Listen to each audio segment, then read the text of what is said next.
Assalamualaikum warahmatullahi wabarakatuh.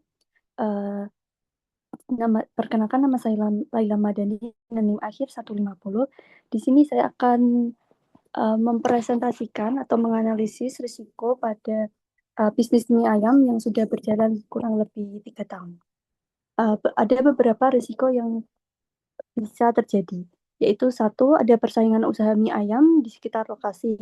Sumber risikonya eksternal, jenis risikonya ada spekulatif dan strategis, dampak risikonya penurunan omset atau penjualan.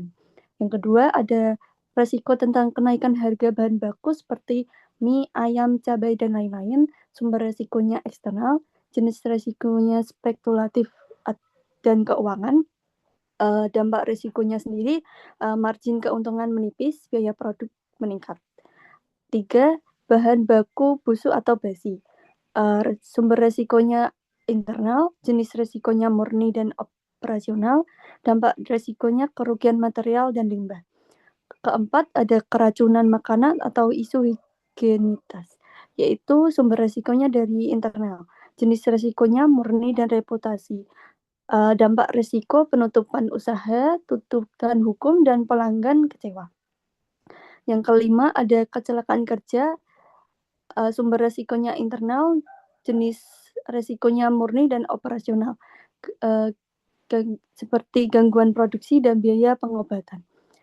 Keenam, ada kerusakan alat masak, yaitu sumber risikonya internal, jenis risikonya murni dan operasional, biasanya berhentinya proses jualan dan produksi terhambat.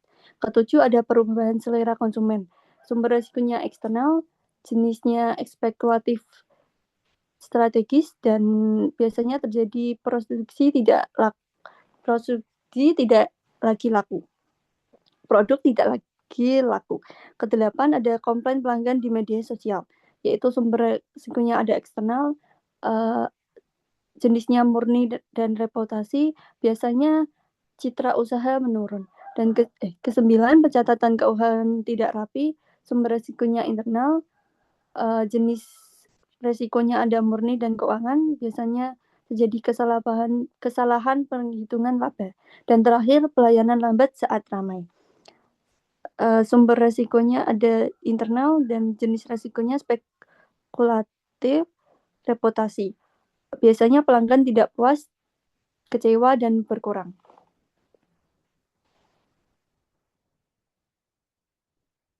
Ada 3 pertanyaan, yaitu satu, risiko mana yang paling berbahaya dan mengapa?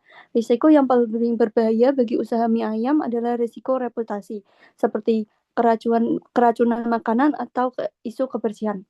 Alasannya, dalam bisnis kuliner, kepercayaan konsumen adalah segalanya.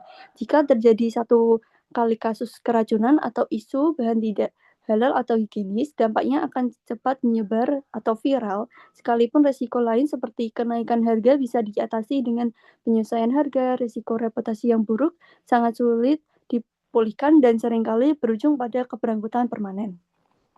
Kedua, apakah semua risiko harus dihindari? Tidak.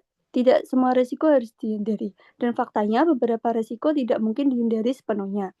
Ada risiko spekulatif seperti persaingan usaha atau fluktuasi harga justru membawa peluang keuntungan. Jika kita menghindari risiko persaingan, kita tidak akan pernah membuka bisnis. Kedua, ada pendekatannya. Risiko yang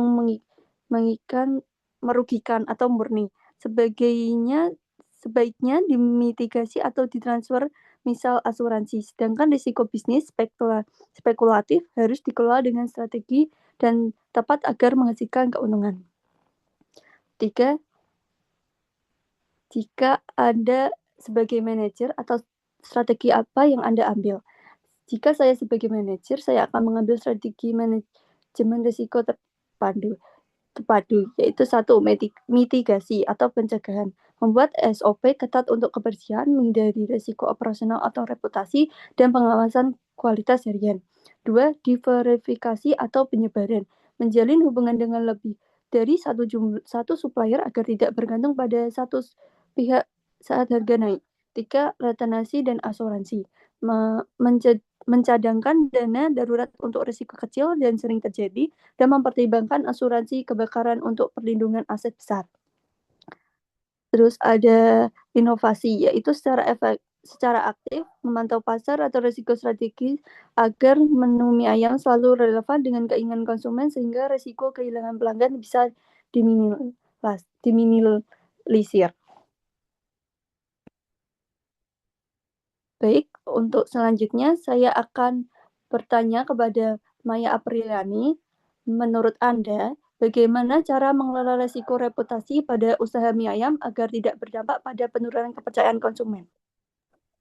Izin menjawab, menurut saya sendiri yang paling utama adalah menjaga kualitas rasa dan kebersihan, pelayanan yang ramah dan cepat.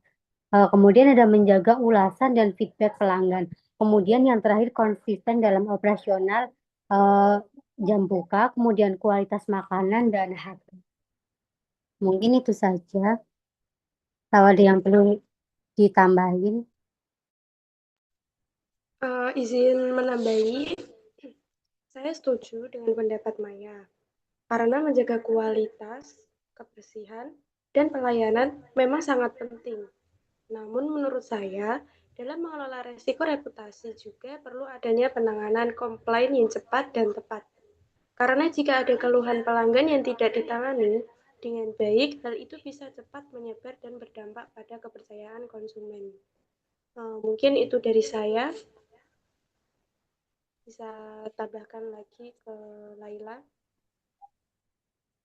Baik, baik, apakah ada yang ingin bertanya? Izin bertanya, Laila. Jika harga bahan baku naik, tidak harus langsung. eh, Bagaimana jika terjadi kenaikan harga bahan baku seperti ayam dan mie? Apakah harga mie ayam tersebut juga akan naik atau bagaimana? Dan jika harga naik, bagaimana caranya agar pelanggan tetap setia beli di situ? Terima kasih. Baik, saya akan menjawab pertanyaan Trivat Maharsari. Jika harga bahan baku naik, tidak harus langsung menaikkan harga. Bisa disiasati dengan variasi porsi, misalnya porsi reguler dan porsi hemat, efisiensi atau sedikit penyiasatan komposisi. Jika harga terpaksa naik, lakukan secara wajar sambil menjaga rasa dan kualitas. Agar pelanggan tetap setia, berikan pelayanan baik, rasa konsisten, dan sekali promo atau bonus kecil agar mereka merasa dihargai dan tetap ingin kembali. Baik, Baik, terima kasih untuk presentasi dari saya. Wassalamualaikum warahmatullahi wabarakatuh.